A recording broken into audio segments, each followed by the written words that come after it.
Welcome back. So our good friend Ms. Tom Hafer and I plan to present you a new type of program. In every week, we will pick a new topic, should be the most interesting topic or news of that week. And we will have 5 minutes conversations and discussions. In this case, we want your feedback and comments so we can improve and change. Okay, today we will start with MIT admission. Good afternoon, Dr. Liu.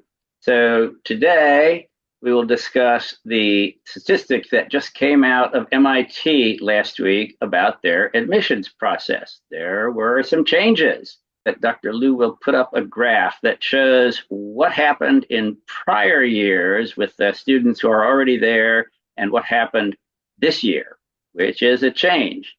So the bad thing that happened is that apparently the number of Black and African Americans enrolled declined in the new year, and to a lesser extent, the number of Hispanic students. Now, that may not be exactly true, and we'll discuss that in a minute, but the good news is two things. First, the number of Asian Americans went up significantly.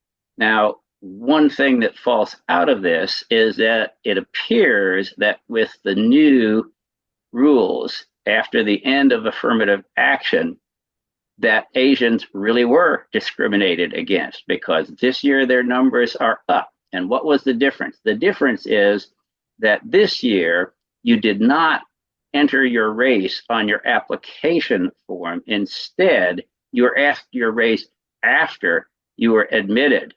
So there was no way to discriminate for or against anyone based on race. Right. I think the result is exactly as predicted by some study. They predicted that after overturning of affirmative action, we will see an increase of Asian American students. There was another good thing that doesn't show up on this graph.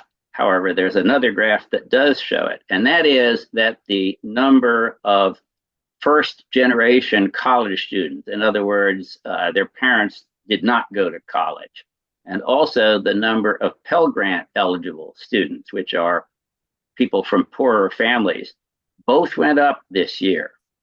So that's an interesting result. And if you sum it all up, what it seems to mean is that people who were willing to work hard and put in the effort to do the things that it takes to get into MIT and succeed were more successful.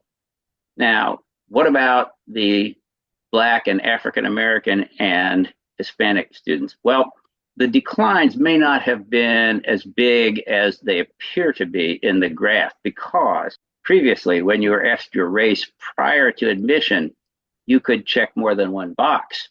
So the totals for all of the admissions came out to quite a bit more than the number of students. In fact, in prior years, it was 120% of the total. This year, it fell to 112%. It's likely that that is because, having gotten in, people no longer felt that they would be advantaged by checking off several races because their great-great-grandmother was from some different race than they were. Yeah, that's a very good thing. I think the results are very promising. We are back to the track of a colorblind country, just like Dr. Martin Luther King's dream. Also, we want to help our poor kids. Indeed. My takeaway from all of these data is this, that if you are willing to work hard and put in the effort, you can get into a top flight school like MIT, and it doesn't matter whether you're the first one in your family to go to college or whether you come from a poor family. You can do it. That's right, exactly. So, next week, we discuss what? So Moshang engaged in a lot of civic engagement and political process. Unfortunately, during the process, we noticed that there are many shadow, soft, canny Chinese spies. They just disguised as everyday Chinese Americans, and people have no experience, won't be easy to recognize their true face.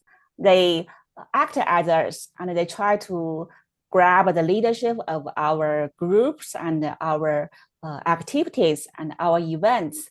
In those process, actually they infiltrated the Chinese community and grabbed the leadership and users as a springboard to further infiltrate the American society. So that's a very serious problem. And now we see more and more Chinese spies start to be caught by the American government. That's a good thing. I think by time going on, sooner or later, the civic spy will be caught too. I'm looking forward to discussing that topic with you. Thank you very much for today. Talk to you next time. Bye.